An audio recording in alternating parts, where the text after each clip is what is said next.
Hello and welcome to the Daily Millwall for Tuesday the 1st of October 2024. In today's Millwall news, we lost away at Cardiff, which isn't any surprise really. But it wasn't very good. It wasn't a good game to watch. It wasn't a good result. And it wasn't good to see, players on the pitch arguing and going at each other, so that wasn't good to see. So let's have a read of the match report from millfc.co.uk. I've just finished watching the game live on Sky Sports Plus. I wasn't one of the 235 fans who went out there to watch the game in person. Single goal defeat for Cardiff City. Cardiff City defeated Millwall 1-0 in the Sky Bet Championship on Tuesday night at the Cardiff City Stadium. Perry and G's first half header decided matters in South Wales. Neil Harris named an unchanged 11 for the trip, meaning that Romain Esse made his 50th appearance in a Millwall shirt. There were 3 changes on the bench meanwhile, as Sean Hutchinson, Ryan Wintle and Edomu Maku missed out through suspension. Terms of his loan agreement and suspension respectively. Sean Hutchinson is suspended. So, what? He's suspended. Why is he suspended? What did he do? Suspended by who? The FA or Millwall? What's he suspended for? Unless that's a typo, unless that's a mistake, they meant to mean injury. We'll get to the team at the end, but it was another one of those where we had 2 keepers on the bench, which I'm not bothered by, but a lot of people seem to be perturbed by it. And I've said this before, a lot of people don't understand. If you go to the game, you look, you can see there's always 3 keepers. They always bring 3 keepers. They bring the keeper that's going to play, the keeper that's going to sit on the bench, and they bring another keeper in case any of the first 2 get injured. And obviously to help out with training as well. So they always bring 3 keepers. It's just usually the keeper's sitting, the third keeper's sitting in the stands. And I think they bring maybe one or two extra outfield players as well But I guess they don't, because then the outfield player probably would have made the bench instead of the keeper. So the Lions had the ball in the net inside the first minute, but Duncan Watmore's strike was ruled out for foul moments before the attacker scored. On 11 minutes, a quick free kick was worked down the Lions' left and cut back into the box by Joe Bryan, only for Casper Denor's drive from the edge of the penalty area to flash wide. George Honeyman's cross was then hurriedly cleared behind by the Cardiff defence, with Esse then twisting out of a tight pocket to get a shot away, one which Jack Alnwick had to parry away from danger. After 2 more Millwall corners, Cardiff's third opportunity of the night came at the midway point and a half as Demetrius Gutas headed over from a free kick, with Callum Robinson's deflected effort then seeing Lucas Jensen sprawling to his right to save as the home side looked to open the scoring. Ollie Tanner shot wildly wide on the half-hour mark, but with 7 minutes to play until the half-time break, the Bluebirds were in front as NG powerfully met Joe Rawls' corner to head past Jensen. The Lions' riposte was to see a Honeyman free kick deflected wide and a header from Esse cleared off the line, meaning that they were going in the break with a single goal deficit. Early in the second half, Ruben Colwell's determination saw him make his way into the box and strike after a double deflection from Jensen. Alex Robertson sliced a third effort wide of the far post. Watmore headed Honeyman's corner over on 56 minutes as the game lacked any spark, with Harris then opting to withdraw Honeyman from the action and replace him with Mihailo Ivanovic on 62 minutes. Jensen tipped a Colwell free kick over the crossbar a few minutes later as the hosts looked to kill the game off with a second, although Alnwick had to claw Bryan's corner away from goal with a little over 15 minutes to play before Cardiff substitute Yaku Mete should have done better with a ball across the box as he awaited unmarked at the other end.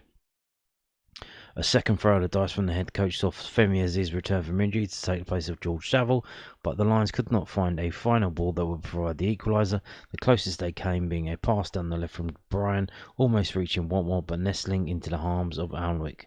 There was a final chance for Mill deep into the 5 minutes of stoppage time, but Watmore's drag back was stopped by Alnwick. And the team was as follows: Jensen, Honeyman, Tanganga, Cooper, Bryan, Denor, Saville, S.A. Leonard, Watmore, Langstaff. The substitutes were Ivanovic on the 62 minutes for Honeyman, Aziz on for Saville in the 75th minute.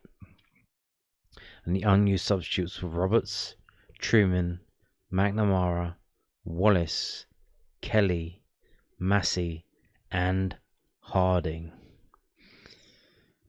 And apparently there was a crowd of 15,687. There didn't seem to be that many people there, judging by the pictures on television. And let's see, 285 of those were Millwall fans.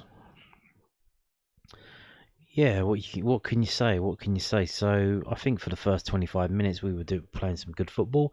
We were passing the ball around, although to be fair, not really having any clear-cut chances. Cardiff really defending for their lives, and I think Romain Esse was kind of desperate to score, maybe being a bit too greedy, maybe. I think because it was his 50th appearance for Millwall today, and I think he made a big effort to try and score, namely getting in the way of Jake Cooper when Jake Cooper was going to run in on a thing. He got in front of him, and neither of them got a shot off. What can you say about the goal? Here we go again. Joe Bryan, he has one good game, and then the next game, not so good. Joe Bryan he was marking Perry and G, and Perry and G had this ingenious thing that he does, is that when someone's marking you at corner, you just run away from them. It's like, wow, you can do that? Yeah, well, you can when Joe Bryan's the person marking you, because he doesn't run after you when you run away from him. So, yeah, free header at the front post. A lovely jubbly, 1-0 to Cardiff. And what's the saying? The saying, don't bring a knife to a gunfight. We turned up, the new Millwall, the new way, trying to play all this sexy football, and Cardiff were just dirty Cardiff. Constantly fouling, especially Romain Esse. I think he might have been man-marked. Like, they just, after the first 25 minutes where we were playing, I think the coach told them something, or definitely in the second half, because the second half it was full on, that they were just, they wouldn't let the Millwall players up front get on the ball. As soon as they got it, boom, a little touch, a little niggle, a little dig, all of that stuff. Doing all of that during the whole of the second half, which meant we could barely string two passes together. And we should have roughed it up a bit. We should have mixed it up a bit.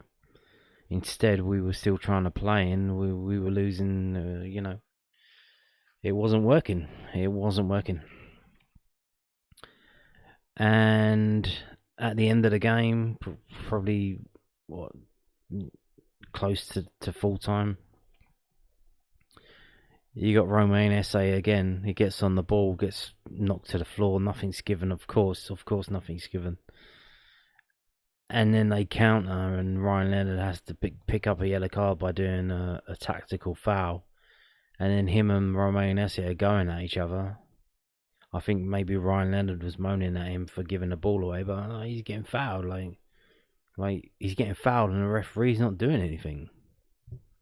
The referee's just letting them do it and carry on. So, but yeah, it looked a bit serious. So, I think you could see when Ryan Leonard, like, obviously he was going on, and Ryan Leonard just pointed to Romain Esse and then pointed to the dugouts, and we'll have a word after. So that'll be interesting to see what that was about. But yeah, this is a banana skin that, these are the games that happen, I mean, would you want to go to Cardiff? Like, these places that they make us go to play these games, having to travel all the way over there. Like, would you perform? I don't know. I went to Cardiff for the FA Cup final. Didn't like it one bit. Probably won't go back. So yeah. Defeat. And now we see. So we got West Brom on Saturday. I imagine when we try to play the sexy football against them, it might be a bit more open for us to do that. Whereas when we're playing against Cardiff and they just keep fouling us, you need to find another way. So let's move on to this from millfc.co.uk, the club's official website. They put some pictures up. Obviously, Mill playing in this silver kit. Got Duncan Watmore there with his faces again. Casper Noor, I would say Casper Noor was very good today. Very, very good. I think probably one of the standout performers for Mill, really. Tanganga did okay as well. Yeah. Duncan Watmore, Romain Esse, Jake Cooper, Femi Aziz in the background there, Corley Langstaff, Mihailo Ivanovic. And we're back around, so there you go. Now, as if to be a cruel joke, a bit of foreshadowing, this story was posted in the morning by southwarknews.co.uk. They put this up this morning. Mill boss gives insight into training ground work with front four after combinations in Preston North End win. Indeed. Give the secrets away. I'm sure maybe Cardiff saw this and might have helped them win that game today. That was a good idea to do that, wasn't it? So Mill head coach Neil Harris has given insight into the work he does with the Lions' deadly front four as he explained why they are clicking so well after they ran Preston North End ragged on Saturday. The Lions stormed into a 3-0 lead after 47 minutes through goals from George Honeyman, Romain Esse and Macaulay Langstaff. Preston staged a late rally, scoring in the 87th minute through Jordan Story before Adamu Amaku's late red card in the 89th minute. However, Mill were able to see out the game and was deserved winners. Harris was asked how the front players were clicking so well. Oh, that's a big part of it, our team, team spirit and the application, Harris said. If we're ever to fall short, and we have fallen short a couple of times here, it's not on desire and attitude. We're never going to fall short on that as a football changing room. And at the moment, we feel like we've got good players. We've got good mix of players. And I see them every day on the training pitch. And the majority of days, they're very, very good in the way that they play and the way that they link up. Mill's win was driven by the constant danger posed by their front four. Honeyman, Esse and Langstaff all got on the score sheet while Duncan Watmore provided the assist for Esse's goal. No other Mill player recorded a goal contribution as Honeyman and Langstaff assisted each other's goals. The four frequently combined in dangerous areas and gave the Preston defenders a torrid afternoon. When asked how much of the chemistry was down to work on the training ground and how much was natural, Harris said, it's twofold, part of it is natural, that's good combinations that link well. The second part of it is that what we do on the training pitch, how I ask them to play and how I want us to play. And there are areas on the pitch we work on, we break down the thirds on the pitch, different halves of the pitch, and we give them roles and responsibilities. However, Harris thinks it's important to also give players creative freedom. Sometimes you have to go to the lads or off you go, Harris said. At the moment, they're responding brilliantly. Despite the quartet's performance, Harris emphasised the need for depth behind them. At the moment it's clicking as a front group and that's the importance of keeping people fit, Harris said. But then also getting in front like we did, 3 goals in front where I could make 4 changes relatively early. And that's going to be key to our success. It's not just those individuals we're talking about here. That the four. It's going to be the players coming off the bench. Emaku's red card against Preston means he'll miss the next 3 games, starting with Cardiff City tonight, depleting. And then he just ends depleting an already thin squad. I guess I don't know what that's supposed to mean. Oh, that's why I'm frustrated with Adoma. Because we need attacking options. Harris said.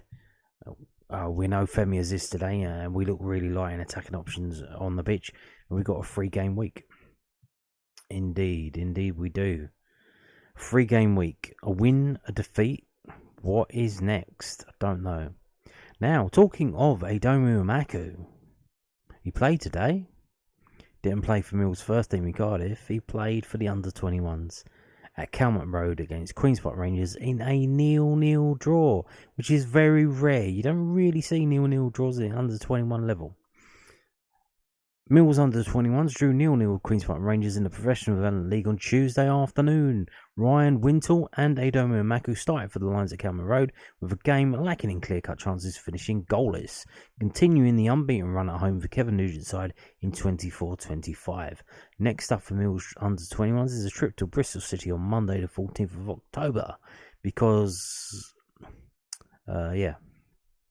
So, the team was George Evans, Smith, Drake, Wintle, Dyer, Ollie Evans, Howland, Bangora Williams, Baker, Hearn, and Emaku.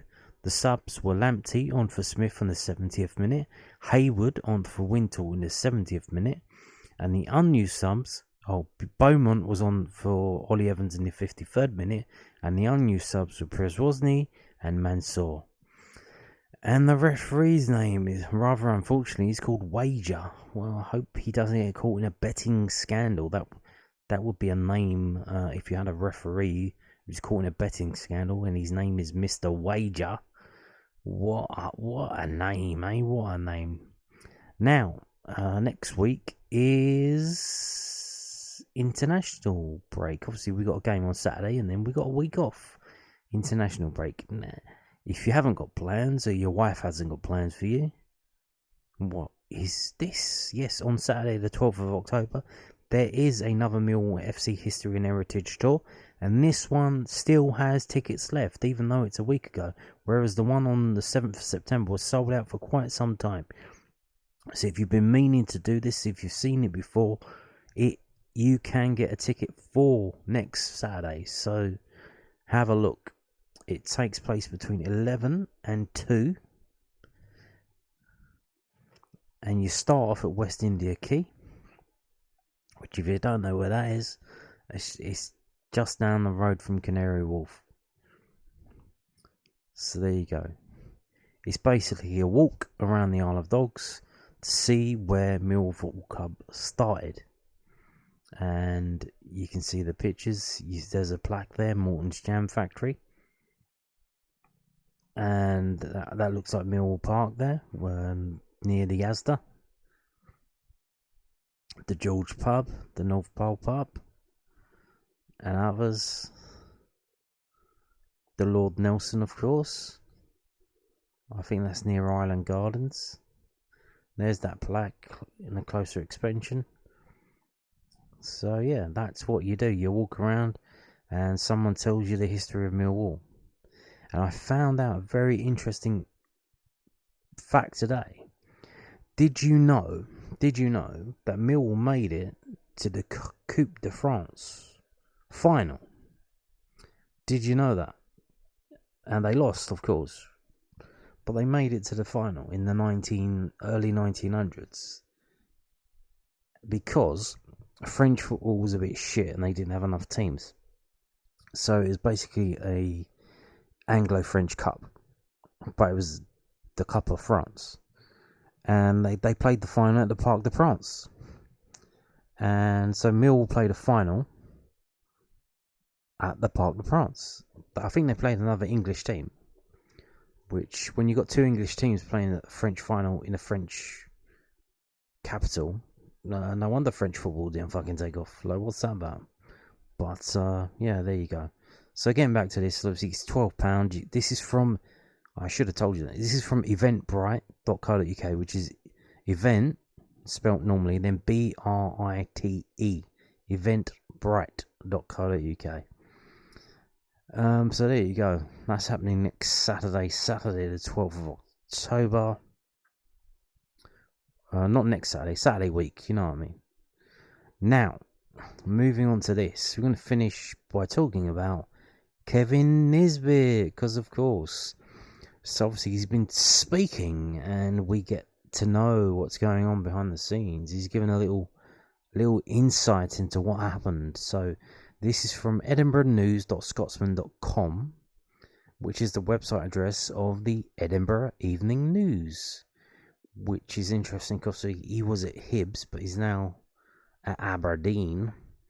So they mention the Hibs angle because it's an Edinburgh paper. The Hibs similarity Kevin Nisbets found at Aberdeen as he reveals key reason behind Millwall loan exit. So here we go. What's going on here then? Hello, Governor. The former Hibs striker has found something at Aberdeen that's similar to what he had at Easter Road. Is it a deep-fried Mars bar? Kevin Nisbets says an Aberdeen coach has given him what he needed to thrive while at Hibs. The striker impressed at Easter Road and earned a move to English Championship with Millwall last season. He returned to Scottish football on loan for the 24-25 campaign with Aberdeen and netted a gain in the 2-1 win over Dundee on Saturday. Jimmy Phelan's side have won all 6 of the games so far in the Premiership, with first-team coach Peter Levin wanted for the vacant St Johnstone managerial position, but he's decided to stay at the club as he served as an interim manager for last season. Nisbet admits Levine was a big factor behind his loan exit from Millwall, and just like he had with Hibs, the Aberdeen coach is a man in his corner pushing him to the limits. Kevin Nisbet said, "That's what you need in your career. You know, if you look at the clubs who have done well, the gaffer or assistant has faith in me and got my back. Clubs like Rafe, Dunfermline and Hibs have always had that. Peter was a big factor in me coming up. He was probably the biggest factor in the Scotland issue as well. I'm delighted to be back up and playing games. Pete was massive. You know, we have the same agent, Nicky Nicholson, and that helps. Pete called me. He was quite persistent. He called me. I've known him for a while. And he told me, come up here and we'll get you back firing, playing games and scoring goals. I started to look into things more. I looked at the gaffer's philosophy and what he did at other clubs. I like what I saw. I thought it was suited. I made my decision, and that was a case of getting it done as quickly as possible. He told me in the first phone call that I'm going to be on you 24/7, which is what I need, you know. He will always be at me. He helps me in training, and we do extra work in sessions, and we go through clips as well. And that's what I need, and that's what I needed when I have done well. He's very persistent. So it looks like he's saying he needs special treatment. He needs to be the big fish in the small pond. Whereas when you come in and you're in a team situation, you get treated like one of the other players. Like, obviously you're not the big man because there are other big men in the team. It doesn't really work for him. He needs to be. He needs some loving. He needs some attention, love and attention, but he seemingly says he didn't get it in Millwall, and the reason why he went to Aberdeen because the guy there was calling him up and saying, "Look, come up here, come up here." So there you go. Now, sadly, it didn't work. Obviously, in getting him into the Scotland squad because he didn't get in the Scotland squad, and again from the Edinburgh Evening News. We have the manager, Scottish manager, obviously being asked about this, and he's had to be a bit diplomatic, so let's see what's going on there. The deciding factor that led Steve Clarke to pick Hearts ace over ex-Hibs star amid contrasting season starts. The reason behind Steve Clarke's decision to select out of sorts Lawrence Shankland over red-hot Kevin Nisbet has been explained. Steve Clarke has explained the deciding factor that led him to select out of sorts Hearts talisman Lawrence Shankland over in-form Aberdeen striker Kevin Nisbet for his latest Scotland squad to face Croatia and Portugal in the Nations League. Amid an influx of injuries to key players, including the likes of John McGinn, Kieran Tierney and Aaron Hickey, the national team boss has opted to name a reduced 23-man squad for the upcoming doubleheader, with more emphasis placed on cover in the defensive areas. And with Scott Gemmel's under-21 side facing two crucial matches against Belgium and Kazakhstan in their bid to qualify for next year's European Championships, Clarke also decided to leave out Middlesbrough frontman Tommy Conway from his latest squad, leaving the Scots light of attacking options with only the returning Che Adams, Lyndon Dykes, Ryan Christie and Shankland included. The Jambo skipper has looked somewhat bereft of confidence so far this season, finally getting off the mark for the campaign deep into stoppage time to rescue a 1-1 draw against Ross County at the weekend, a result which halted their run of 8 straight defeats. Jesus. In contrast, former Ibs striker Nisbet has scored 3 goals in 5 appearances since joining the Dons on loan from English Championship side Millwall earlier this summer.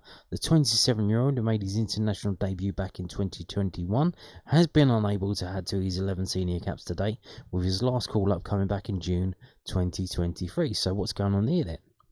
He's obviously upset Steve Clarke as well, no? Explaining the reason behind his decision to give Shankland the nod over red-hot Nisbet, Clarke stated during his press conference, "It's always pleasing to see strikers score goals. It's nice for Lawrence. He's had a tough start to the season. Whereas Kevin Nisbet, is mentioned, and he's playing in an Aberdeen side that's full of confidence. It's probably a little bit easier to score goals when your team's full of confidence. So it was nice for Lawrence to get that goal, and maybe a turning point in his season for Hearts as well." Asked whether Nisbet is ending his thought process, Clarke responded, everybody's in my faults. When I go for the squad, you have to look at who's around and who's doing what. Aberdeen obviously started the season very well. It looks as though Kevin's over his injury issues and looking quite sharp. So, yeah, we want to keep it going. Torino marksman Adams. Che Adams is at Torino. What?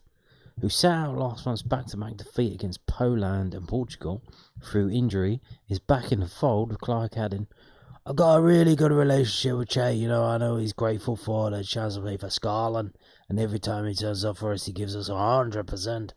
I'm looking forward to seeing him this time." So there you go. Kevin Nisbet, no one likes him, and he don't care. Not selected for the Scottish national team by Steve Clarke. Oh dear. Oh dear, oh dear, oh dear.